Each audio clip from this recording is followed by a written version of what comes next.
मेरे प्यारे देशवासियों, देश के ज्यादातर हिस्सों में गर्मी बहुत तेजी से बढ़ रही है। बढ़ती हुई ये गर्मी पानी बचाने की हमारी जिम्मेदारी को भी उतना ही बढ़ा देती है। हो सकता है कि आप अभी जहां हो वहां पानी पर्याप्त मात्रा में उपलब्ध हो, लेकिन आपको उन करोड़ों लोगों को भी हमेशा याद रखना है जो जल संकट वाले क्षेत्रों में रहते हैं, जिनके लिए पानी की एक एक बूंद अमृत के समान होती है। साथियों, इस समय आजादी के 75वें साल में आजादी के अमृत महोत्सव में देश जिन संकल्पों को लेकर आगे बढ़ रहा है, उनमें जल संरक्षण भी एक है। अमृत महोत्सव के दौरान देश के हर जिले में 75 अमृत सरोवर बनाए जाएंगे। आप कल्पना कर सकते हैं कि कितना बड़ा अभियान है। वो दिन दूर नहीं जब आपके अपने शहर में 75 अमृत सरोवर होंगे। मैं आप सभी से और खासकर युवाओं से चाहूंगा कि वो इस अभियान के बारे में जानें और इसकी जिम्मेदारी भी उठाएं। अगर आपके क्षेत्र में स्वतंत्रता संग्राम से जुड़ा कोई इतिहास है, किसी सेनानी की स्मृति है, तो उसे भी अमृत सरोवर से जोड़ सकते हैं। वैसे मुझे यह जानकर बहुत अच्छा लगा कि अमृत सरोवर का संकल्प लेने के बाद कई स्थलों पर इस पर तेजी से काम शुरू हो चुका है। मुझे यूपी के रामपुर की ग्राम पंचायत पटवाई के बारे में जानकारी मिली है। वहां पर ग्राम सभा की भूमि पर एक तालाब था, लेकिन वो गंदगी और कूड़े के ढेर से भरा हुआ था। पिछले कुछ हफ्तों में बहुत मेहनत करके स्थानीय लोगों की मदद से, स्थानीय स्कूली बच्चों की मदद से उस गंदे तालाब का कायाकल्प हो गया है। अब उस सरोवर के किनारे रिटेनिंग वॉल, चार दीवारी, फूड कोर्ट, फव्वारे और लाइटिंग भी न जाने क्या क्या व्यवस्थाएं की गई हैं। मैं रामपुर की पटवाई ग्राम पंचायत को, गांव के लोगों को, वहां के बच्चों को इस प्रयास के लिए बहुत बहुत बधाई देता हूं। साथियों, पानी की उपलब्धता और पानी की किल्लत ये किसी भी देश की प्रगति और गति को निर्धारित करते हैं। आपने भी गौर किया होगा कि मन की बात में मैं स्वच्छता जैसे विषयों के साथ ही बार बार जल संरक्षण की बात जरूर करता हूं।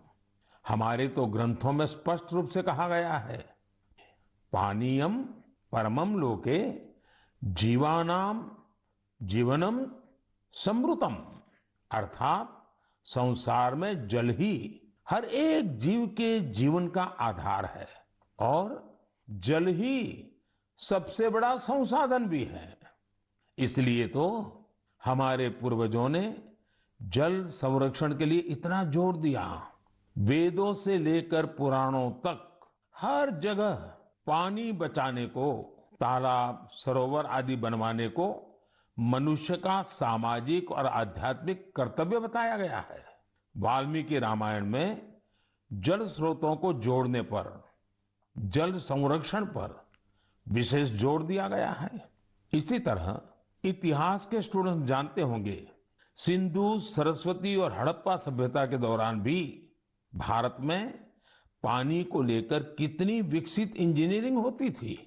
प्राचीन काल में कई शहर में जल स्रोतों का आपस में इंटरकनेक्टेड सिस्टम होता था और ये वो समय था जब जनसंख्या उतनी नहीं थी, प्राकृतिक संसाधनों की किल्लत भी नहीं थी, एक प्रकार से विपुलता थी। फिर भी जल संरक्षण को लेकर तब जागरूकता बहुत ज्यादा थी, लेकिन आज स्थिति इसके उलट है। मेरा आप सभी से आग्रह है, आप अपने इलाके के ऐसे पुराने तालाबों, कुओं और सरोवरों के बारे में जानें। अमृत सरोवर अभियान की वजह से जल संरक्षण के साथ साथ आपके इलाके की पहचान भी बनेगी। इससे शहरों में, मोहल्लों में स्थानीय पर्यटन के स्थल भी विकसित होंगे। लोगों को घूमने फिरने की भी एक जगह मिलेगी।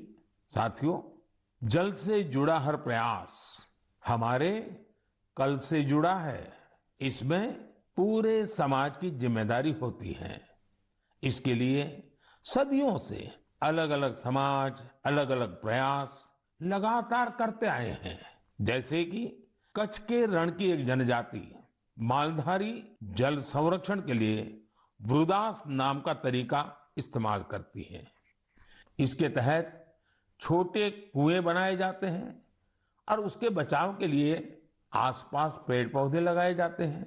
इसी तरह मध्य प्रदेश की भील जनजाति ने अपनी एक ऐतिहासिक परंपरा हलमा को जल संरक्षण के लिए इस्तेमाल किया। इस परंपरा के अंतर्गत इस जनजाति के लोग पानी से जुड़ी समस्याओं का उपाय ढूंढने के लिए एक जगह पर एकत्रित होते हैं। हलमा परंपरा से मिले सुझावों की वजह से इस क्षेत्र में पानी का संकट कम हुआ है और भूजल स्तर भी बढ़ रहा है। साथियों, ऐसे ही कर्तव्य का भाव अगर सबके मन में आ जाए तो जल संकट से जुड़ी बड़ी से बड़ी चुनौतियों का समाधान हो सकता है। आइए आजादी के अमृत महोत्सव में हम जल संरक्षण और जीवन संरक्षण का संकल्प लें। हम बूंद बूंद जल बचाएंगे और हर एक जीवन बचाएंगे। मेरे प्यारे देशवासियों, आपने देखा होगा कि कुछ दिन पहले मैंने अपने युवा दोस्तों से, स्टूडेंट से परीक्षा पर चर्चा की थी। इस चर्चा के दौरान कुछ स्टूडेंट से कहा कि उन्हें एग्जाम में गणित से डर लगता है। इसी तरह की बात कई विद्यार्थियों ने मुझे अपने संदेश में भी भेजी थी। उस समय ही मैंने ये तय किया था कि गणित, मैथमेटिक्स पर मैं इस बार के मन की बात में जरूर चर्चा करूंगा। साथियों, गणित तो ऐसा विषय है जिसे लेकर हम भारतीयों को सबसे ज्यादा सहज होना चाहिए। आखिर गणित को लेकर पूरी दुनिया के लिए सबसे ज्यादा शोध और योगदान भारत के लोगों ने ही तो दिया है। शून्य यानी जीरो की खोज और उसके महत्व के बारे में आपने खूब सुना भी होगा। अक्सर आप ये भी सुनते होंगे कि अगर जीरो की खोज न होती तो शायद हम दुनिया की इतनी वैज्ञानिक प्रगति भी न देख पाते। कैलकुलस से लेकर कंप्यूटर्स तक ये सारे वैज्ञानिक आविष्कार जीरो पर ही तो आधारित हैं। भारत के गणितज्ञों और विद्वानों ने यहां तक लिखा है कि यत् किंचित वस्तु तत्सर्वम, यत् किंचित वस्तु तत्सर्वम गणितेन बिना नहीं, गणितेन बिना नहीं। अर्थात इस पूरे ब्रह्मांड में जो कुछ भी है वो सब कुछ गणित पर ही आधारित है। आप विज्ञान की पढ़ाई को याद करिए तो इसका मतलब आपको समझ आ जाएगा। विज्ञान का हर प्रिंसिपल एक मैथमेटिकल फॉर्मूला में ही तो व्यक्त किया जाता है। न्यूटन के लॉज हो, आइंस्टाइन का फेमस इक्वेशन, ब्रह्मांड से जुड़ा सारा विज्ञान एक गणित ही तो है। अब तो वैज्ञानिक भी थियरी ऑफ एवरीथिंग की चर्चा करते हैं, यानी एक ऐसा सिंगल फॉर्मूला जिससे ब्रह्मांड की हर चीज को अभिव्यक्त किया जा सके। गणित के सहारे वैज्ञानिक समझ के इतने विस्तार की कल्पना हमारे ऋषियों ने हमेशा से की है। हमने अगर शून्य का आविष्कार किया तो साथ ही अनंत यानी इन्फिनिट को भी एक्सप्रेस किया है। सामान्य बोलचाल में जब हम संख्याओं और नंबर्स की बात करते हैं तो मिलियन, बिलियन और ट्रिलियन तक बोलते और सोचते हैं, लेकिन वेदों में और भारतीय गणित में ये गणना बहुत आगे तक जाती है। हमारे यहाँ एक बहुत पुराना श्लोक प्रचलित है, एकम दशम शतम चैव सहस्त्रम अयुतम तथा लक्षम च न्यूतम चैव कोटि ही अर्बुदम एव च वृंदम खर्वो निखर्व च शंख पद्म च सागर अंत्यम मध्यम परार्ध च दश वृद्धा यथाक्रमम। इस श्लोक में संख्याओं का ऑर्डर बताया गया है, जैसे कि 1, 10, 100, 1000 और अयूत, लाख, नियूत और कोटि यानी करोड़। इसी तरह यह संख्या जाती है शंख, पद्म और सागर तक। एक सागर का अर्थ होता है कि 10 की पावर 57, यही नहीं, इसके आगे भी ओघ और महोघ जैसी संख्याएं होती हैं। एक महोघ होता है 10 की पावर 62 के बराबर, यानी एक के आगे 62 शून्य, 62 जीरो। हम इतनी बड़ी संख्या की कल्पना भी दिमाग में करते हैं तो मुश्किल होती है, लेकिन भारतीय गणित में इनका प्रयोग हजारों सालों से होता आ रहा है। अभी कुछ दिन पहले मुझसे इंटेल कंपनी के सीईओ मिले थे। उन्होंने मुझे एक पेंटिंग दी थी, उसमें भी वामन अवतार के जरिए गणना या माप की ऐसी ही एक भारतीय पद्धति का चित्रण किया गया था। इंटेल का नाम आया तो कंप्यूटर आपके दिमाग में अपने आप आ गया होगा। कंप्यूटर की भाषा में आपने बाइनरी सिस्टम के बारे में भी सुना होगा, लेकिन क्या आपको पता है कि हमारे देश में आचार्य पिंगला जैसे ऋषि हुए थे जिन्होंने बाइनरी की कल्पना की थी। इसी तरह आर्यभट्ट से लेकर के रामानुजन जैसे गणितज्ञों तक गणित के कितने ही सिद्धांतों पर हमारे यहाँ काम हुआ है। साथियों, हम भारतीयों के लिए गणित कभी मुश्किल विषय नहीं रहा। इसका एक बड़ा कारण हमारी वैदिक गणित भी है। आधुनिक काल में वैदिक गणित का श्रेय जाता है श्री भारती कृष्ण तीर्थ जी महाराज को। उन्होंने कैलकुलेशन के प्राचीन तरीकों को रिवाइव किया और उसे वैदिक गणित नाम दिया। वैदिक गणित की सबसे खास बात यह थी कि इसके जरिए आप कठिन से कठिन गणनाएं पलक झपकते ही मन में ही कर सकते हैं।